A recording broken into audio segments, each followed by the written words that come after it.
football teams are consistent winners, and even fewer are consistent champions. Each year, the toughest test for Al Baldock's Taft Cougars to follow is their own act of the previous season, and somehow they just keep getting better.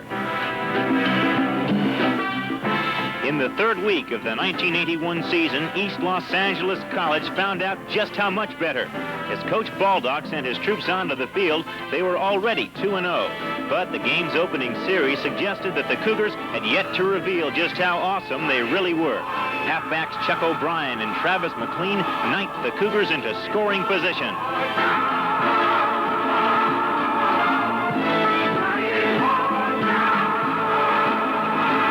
From the 3, fullback Aaron Aguilar proved that the shortest way to the goal line is straight ahead.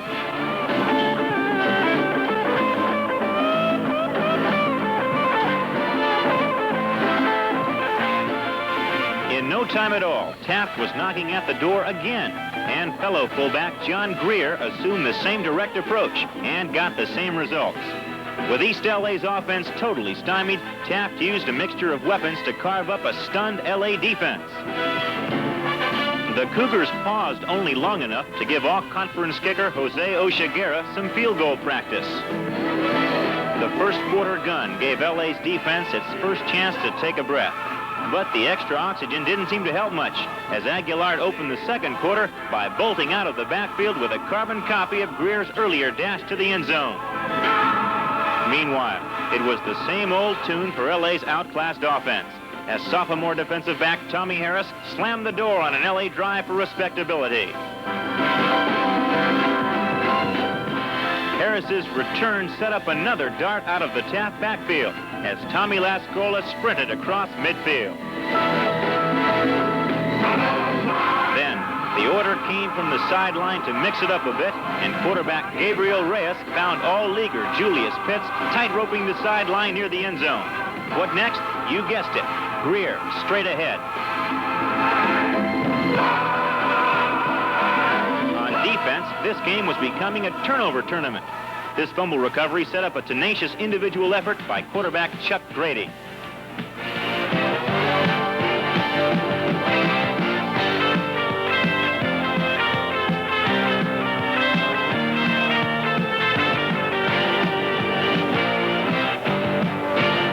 Inside the 10, fullback Greer found a few obstacles in his path to the goal line, but showed no evidence that he noticed them.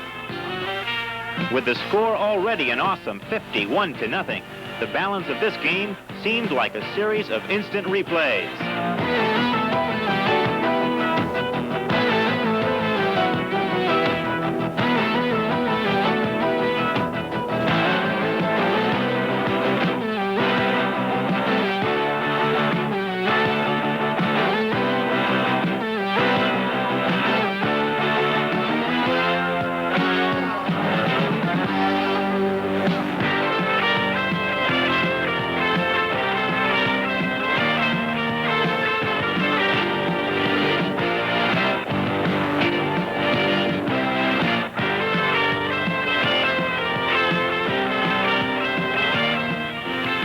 The final 65-7 tally served notice to the Western State Conference that the Taft Cougars did indeed plan on being champions again.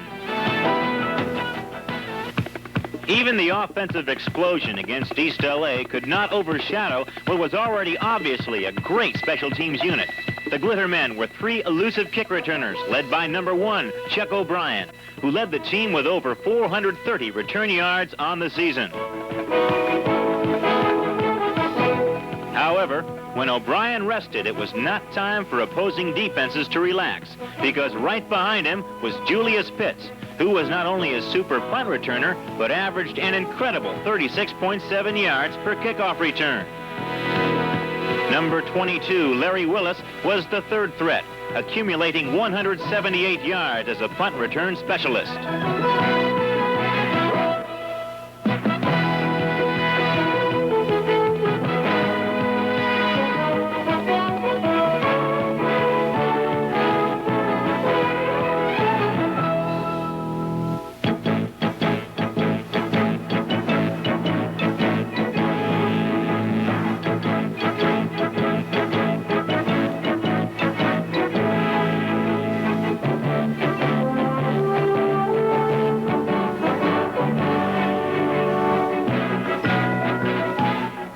Frank Grady and Jose Oshiguera handled punting and kicking with solid consistency. But on occasion, plays like this complemented their efforts. This kind of innovation also laid the groundwork for Taft's precision passing game. Larry Willis led a corps of talented receivers with almost 400 yards in receptions.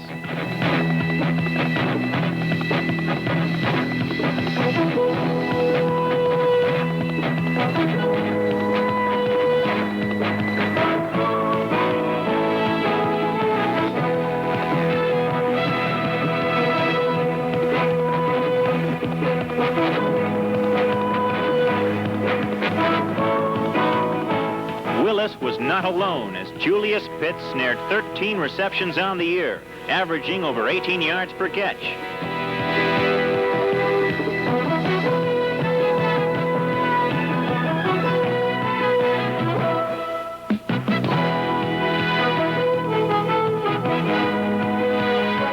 Pitts showed his versatility and that of the Cougar offense on this 50-yard romp around in against Moore Park. It's no wonder that defenses couldn't stop the Cougar passing game. Sometimes they couldn't even figure out who was going to throw the ball. But sophomore wide receiver Emmanuel Mike had no trouble catching it. If the Taft offense featured versatility, then surely Chuck O'Brien must be Mr. Versatility. He led the club in all-purpose yardage with almost 1,000 on the season.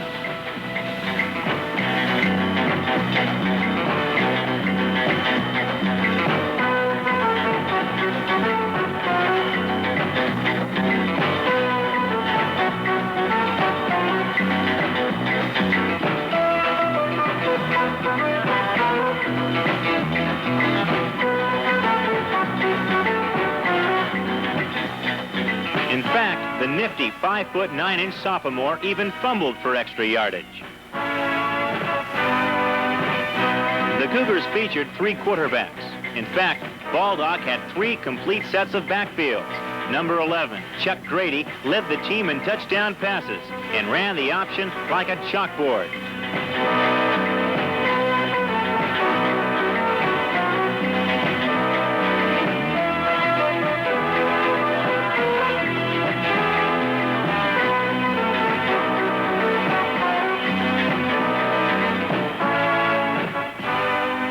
Gabriel Reyes, like Grady, a freshman, completed over 50% of his passes.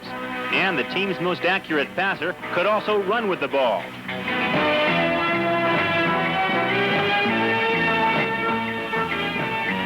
Number 14, 6'1" freshman quarterback Mike Bowen was the team's 5th leading rusher with almost 400 yards on the season. Bowen also displayed a strong and dependable arm.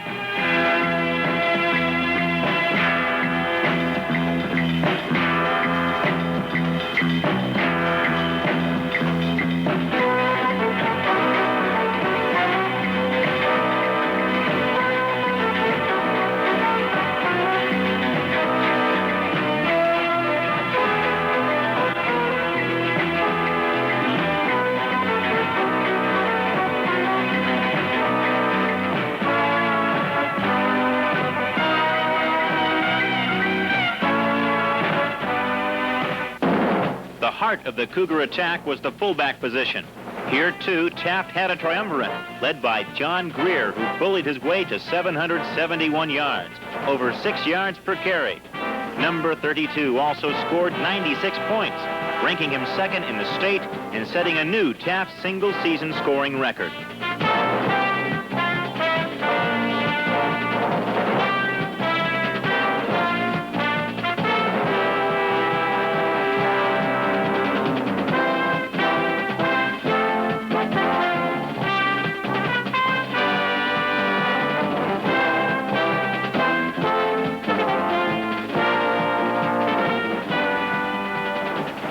Also taking advantage of the gaping holes provided by the Taft offensive line was number 30, Aaron Aguilar.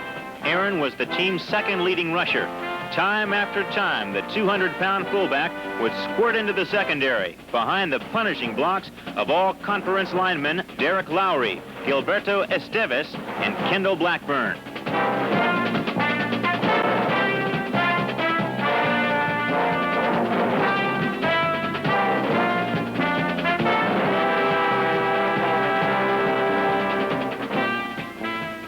Along with number 3 fullback Martin Arriaga, Greer and Aguilar generated 1,490 yards out of the fullback position, scoring an amazing 31 touchdowns. With as many as 12 people carrying the ball in one game, the Cougars averaged over 5.5 yards on every play and led the nation in rushing.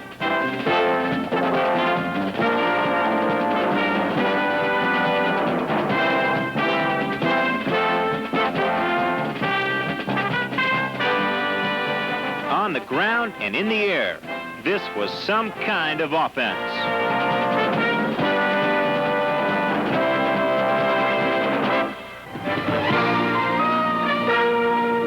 Mid-season would see Baldock take that offense and a 5-0 record into battle against a tough Glendale squad. Baldock and his entire staff knew that the Cougars would be severely tested. But the offense bolted out of the chute before Glendale knew what hit them. 7-0 Cougars. The defense put on the clamps, and Glendale quickly regretted having to punt the football.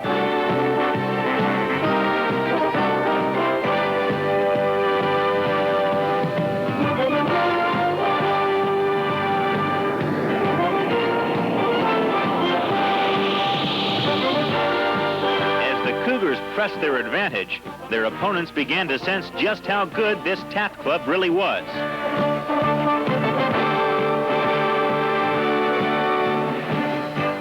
Aguilar plunged in for 6 more, and the defense prepared to drop their net back around the vaunted Glendale running game.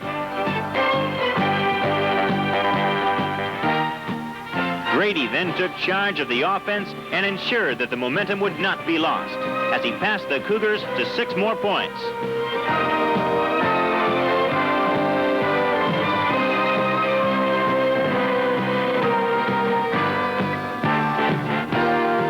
With a 31-8 lead, some teams might slack off.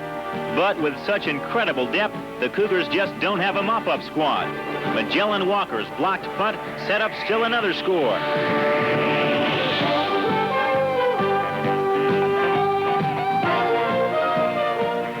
As Glendale frantically tried to find a way back, the Cougar front line came roaring through like a wrecking ball.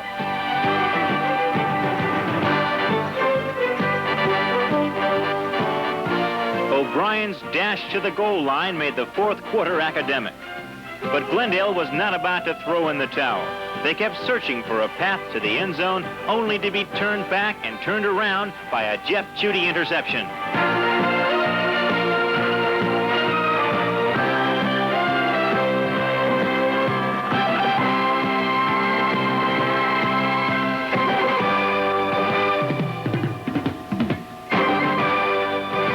And Arriaga waltzed into the end zone, provided the capper. The Taft defenders had held the state's leading rusher to less than 55 yards, and the Cougars win big, 51-8. Who were those masked men who sent shudders through the spine of opposing ball carriers and gave the football over to the nation's most prolific offense? Well, they were the nation's stingiest defense. Under the tutelage of defensive coordinator Tom Harrell, the defensive unit held their 11 opponents to only 106 total points on the season.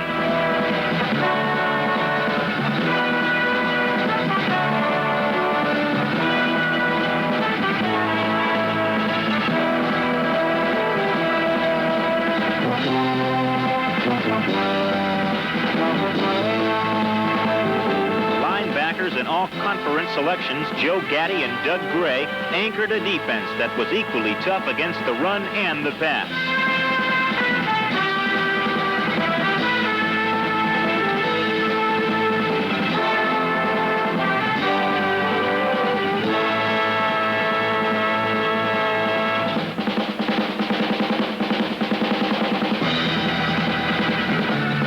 Conference linemen Bob Simpson and Mark Clore led a frontal attack that wreaked havoc on opposing backfields.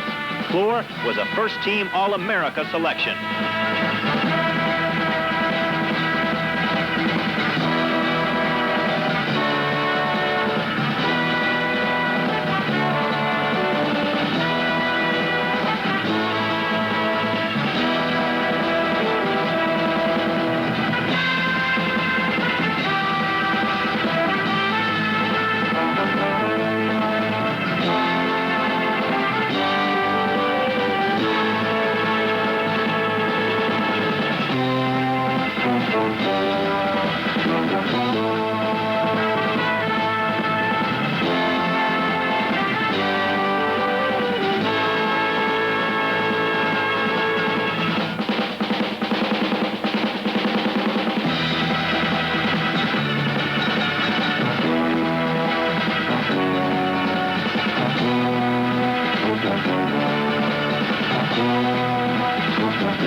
quarterback scurrying for cover and footballs battered loose by tidal waves of Cougar rushers, opponents sometimes didn't realize how dangerous it was to slip the football across the line of scrimmage.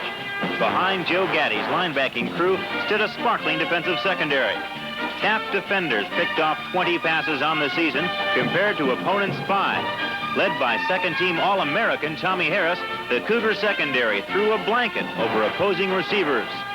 Jeff Chudy was the team's #2 pass interceptor, and Craig White was the first-team All-League selection.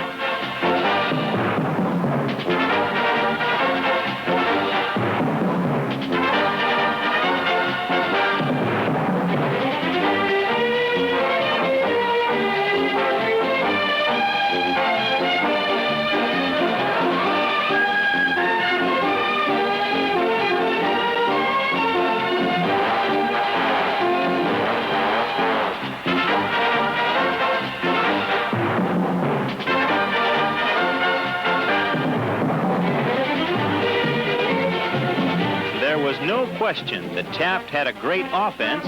For opponents, the bad news was that the Cougars had a defense to match.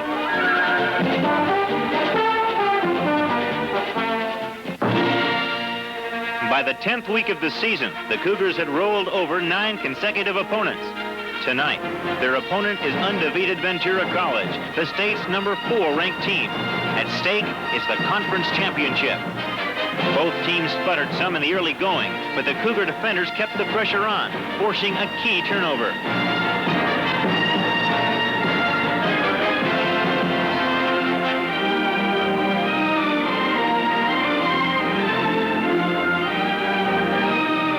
John Greer's almost traditional lunge into the end zone puts Taft on the board, but the extra point attempt fails, and the Cougars find themselves looking at a 1-point first-quarter deficit. The offense needed 2 things, the ball and good field position.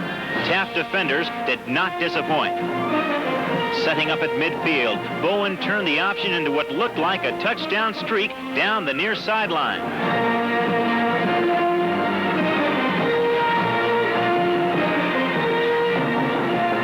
But unfortunately, the play was called back. The drive stalled, and the Cougars were forced to punt. Taft special teamers smelled their chance to swing the game's momentum, and they pounced on it.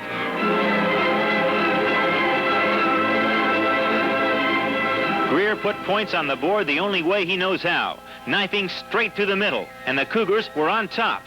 On the next series, quarterback Bowen pressed the advantage by lofting a 31-yard touchdown strike to Larry Willis. Leading now 19-7 early in the 3rd quarter, Taft defenders knew that they controlled this game's destiny.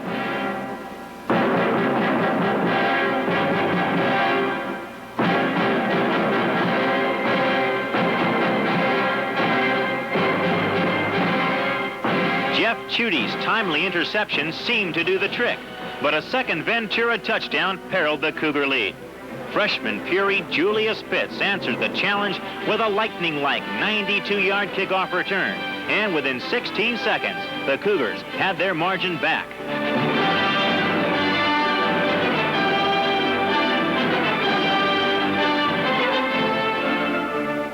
Still another Taft TD began to creak the coffin lid shut, and Tommy Harris's 4th-quarter interception drove in the final nail. It was over. They had done it. Baldock's crew had knocked off undefeated Ventura in impressive fashion and had won the conference championship. The 1981 Taft Cougars, a team for the record books. They had put together a season few can even dream of. Triumph after triumph, they showed their skill and their character. It was truly a season to be proud of, and truly a season in the Taft tradition. 4 conference championships, 3 Southern California championships, 2 state titles, a Potato Bowl victory, and a record of 55-9-1 over the last 6 years. For head coach Al Baldock and his staff, it was another year of setting and reaching goals. The Taft Cougars, champions again.